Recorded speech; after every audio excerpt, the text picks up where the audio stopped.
A conversa hoje no programa 9 Minutos é com o comandante-geral do Corpo de Bombeiros aqui do Espírito Santo, Coronel Edmilton Ribeiro Aguiar Júnior. Coronel, não tem como não mencionar a tragédia da Boate Kiss lá no Rio Grande do Sul e tudo aquilo que ela representou pela trágica experiência, até de didatismo e de alerta, né?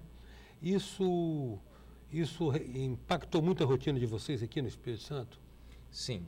Só para ter uma noção, ano passado a gente realizou aproximadamente 42 mil vistorias. Esse ano, nesses 2 primeiros meses, que nós tivemos o mês mais curto, que foi fevereiro, com o carnaval inserido nele, nós já tivemos mais de 4 mil vistorias nesses 2 meses, um aumento de 20%, fora esse período que foi, vamos dizer assim, inútil, vamos dizer assim, um período morto, que é o período do carnaval. Sim, E aqui vocês constataram irregularidades parecidas? Olha só, o bombeiro ele já sempre se anteveu essa situação fazendo as operações temáticas. E o que é operação temática? Normalmente, de dezembro a janeiro, a gente fazia vistoria em locais de concentração de público, como boates, cerimoniais, locais que têm aglomeração de pessoa. E em outras épocas nós fazemos com revendas de GLP, que é aquele gás de cozinha, estádios, de acordo com o que mais acontece em determinado período. Então, nós já vimos fazendo esse serviço, é uma rotina nossa fazer esse tipo de vistoria nesses locais. Agora, inclusive, constataram aqueles mesmos expedientes que parecem são meio que universais dos atendimentos e da instalação de equipamentos só para efeitos de aprovação na vistoria. Depois eles na verdade, eles não estão atendendo aquelas exigências. O que acontece muito em locais assim, principalmente cerimoniais, é que tem pessoas que acham os equipamentos de prevenção, incêndio, feios. E tem mania de querer esconder aquilo. Vou tirar daqui e vou guardar em outro lugar. Isso daí prejudica muito, porque na hora que as pessoas precisam e vão procurá-lo, está escondido, está em um local que ninguém sabe onde está. Prioriza a estética, a segurança. Exatamente, a estética em detrimento da segurança. Tá. E, na verdade, quando vocês concedem um alvará, vocês estão se baseando no atendimento daquelas exigências, que se não estão sendo cumpridas, então, de uma certa maneira, invalida a autorização, né? Sim. Quando a gente vai e permite um alvará de 200 pessoas, 400, se aquele empresário, aquele organizador do evento, por ganância, coloca o dobro da capacidade ou coloca além do que a gente permite, ele vai se responsabilizar pelo que pode vir a acontecer, criminalmente, civilmente. Nós vimos lá que a vida daquelas pessoas que eram os donos daquela boate, tiveram a vida perdida. Vão ficar presos, perderam todo o seu patrimônio, porque vão ter que indenizar aquelas famílias. E eu acho que tem que mudar da cidade, né? Porque são pessoas não mais benquistas, né? A comoção social foi muito grande no local. Agora, normalmente, quais são, a partir do momento que foi intensificada a demanda de vistoria por vocês aqui, quais são as irregularidades mais frequentemente encontradas, Coronel? Diversas. O que mais está acontecendo é pessoas que estão com alvará vencido porque não tinham o hábito ou aquela de ficar protelando uma situação e não se adequar logo às nossas normas, e agora com aquele evento e a nossa rigidez, eles estão tendo que correr contra o relógio para estar se regularizando e estar em dia com a legislação. Na verdade, acendeu um alerta de que qualquer negligência nessa área dá chance ao azar, né? Exatamente. Um síndico que está com o prédio dele sem o alvará do bombeiros, acontece um sinistro, ele não tem direito ao seguro, vai responder civilmente e ainda criminalmente se alguém se machucar, acontecer algum dano a alguma pessoa.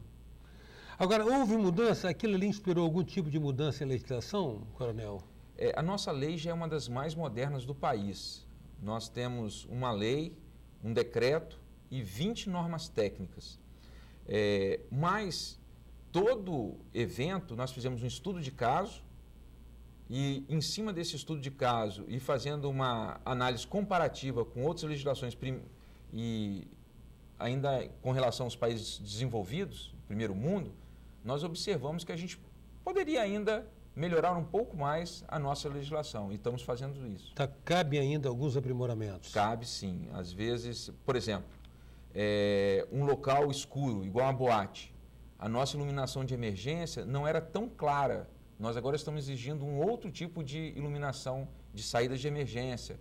A quantidade de saídas, a exigência de brigadas de incêndio, de um pessoal treinado para atuar em determinadas situações, de acordo com o tipo de público. Então, algumas modificações estão sendo feitas, sim.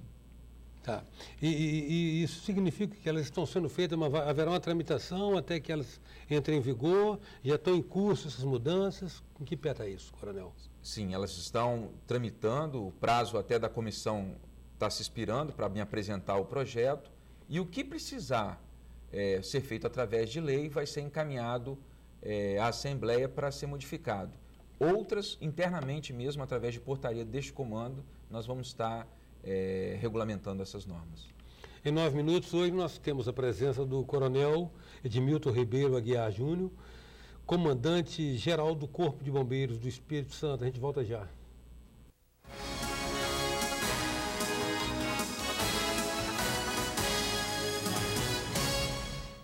Voltamos com 9 minutos, que traz hoje o coronel Edmilton Ribeiro Aguiar Júnior, comandante-geral do Corpo de Bombeiros do Espírito Santo. Coronel, voltamos aqui à nossa realidade capixaba. O Corpo de Bombeiro nosso, é interessante que o Corpo de Bombeiro tem uma história de integração comunitária muito grande, né? Normalmente, quando se faz pesquisas de confiança em instituição, o Corpo de Bombeiro sempre está no topo, até porque é uma missão nobre, né? Do ponto de vista da visão da comunidade, ela espera que nunca precise, mas é extremamente confortável saber que ele está ali, atento e operante, né?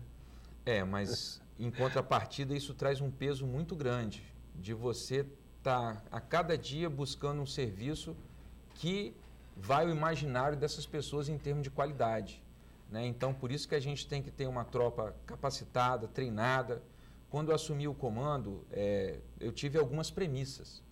A primeira premissa era de prevenção aos desastres, porque muitas vezes a gente vê atender os desastres depois que eles acontecem. Sim. Uma outra premissa minha era de capacitação. Não adianta nada ter equipamento se não tiver pessoas habilitadas e capazes de usá-los de forma adequada. E a valorização do público interno. Também por quê? Porque eu acho que quando a pessoa está capacitada, valorizada, isso se reflete no atendimento à população. Claro, está motivada, né? Com certeza. Então, é uma das premissas também que eu estava buscando. Isso significa prestar e prover reconhecimento. Isso. E aproximação da sociedade. Um bombeiro mais próximo da sociedade é o que eu estou buscando também. Isso se faz como? Com palestras, com projetos. Nós temos um projeto que vamos lançar ainda este ano, que é o Defesa Civil nas escolas. Nós queremos estar multiplicando as crianças que são o futuro do amanhã, e que elas, não só do amanhã, de hoje mesmo, que elas já mudam seus pais, seus avós, seus familiares, aquelas pessoas ao entorno dela, com questões de cidadania e tudo, de como viver melhor. Essa experiência particularmente rica, porque uma criança tem um poder de ascendência para a prática positiva, né? Muito forte sobre pais, né? Sim. Inclusive o poder de censurar. Você ensina, ela cobra. Exatamente. Pai, você está jogando um papel no chão. Pai, não pode fumar nesse lugar. Esse procedimento não é correto. Não é correto, exatamente. A criança... E o pai sabe que só ensina pelo exemplo, vai se lembrar. Isso. Né? Mas, coronel, qual é o efetivo nosso hoje?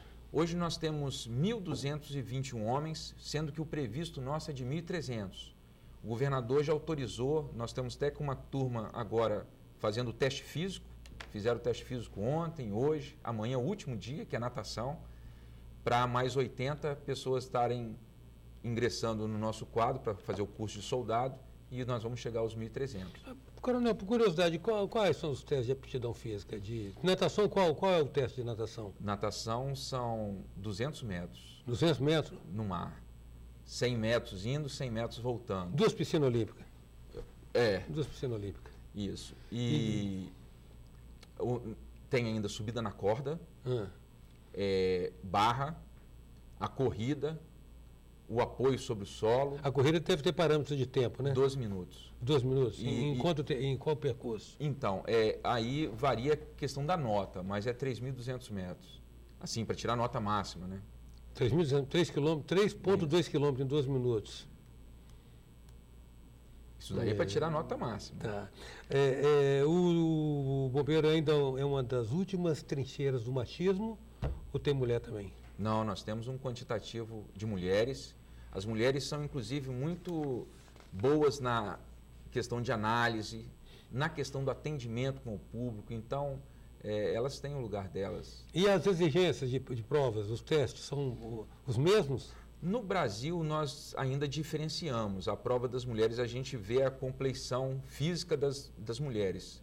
Na Alemanha, quando a gente esteve lá, nós vimos que a mesma prova dada para os homens também é dada para as mulheres. Por quê? Porque eles entendem que elas vão realizar o mesmo tipo de serviço. Não vai ter um serviço diferente. Elas vão pegar na maca juntos para transportar uma pessoa ferida, elas vão entrar num ambiente confinado de fogo juntos. Fazer um rapel para salvar na altura. É o mesmo serviço.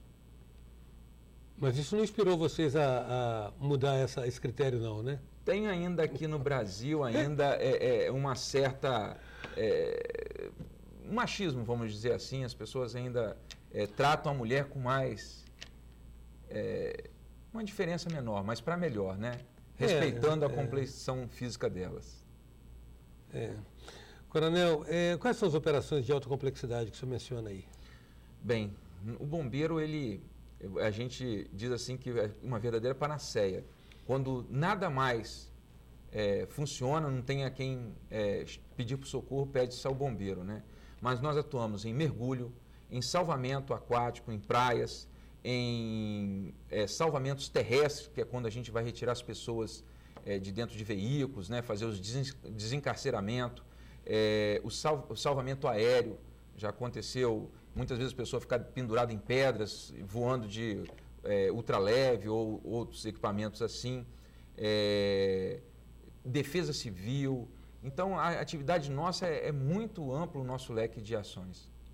E os treinamentos tentam simular situações parecidas, né? Sim, inclusive muitas vezes os familiares, até as próprias bombeiros em formação, acham duros, mas a gente tem que treinar, ver qual é o limite dessas pessoas. Eles têm que trabalhar sobre determinado estresse, porque normalmente quando tem um incêndio, um sinistro, um desastre, por enquanto as pessoas estão fugindo, eles estão entrando no sentido contrário para salvar aqueles que lá estão e também debelar aquele sinistro. Tem que ter um treinamento de controle emocional forte, né? Sim. Muito forte. Para evitar o pânico, para segurar o medo.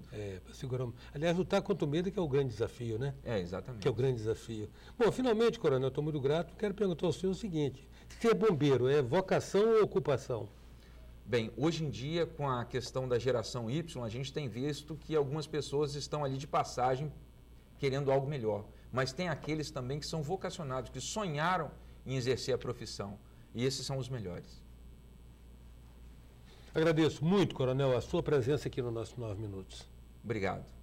Em 9 minutos, a gente contou com a presença do comandante-geral do Corpo de Bombeiros do Espírito Santo, Coronel Edmilton Ribeiro Aguiar Júnior. Até já. Sou passageiro do tempo, tentando entender erro e acerto os caminhos, aprendendo a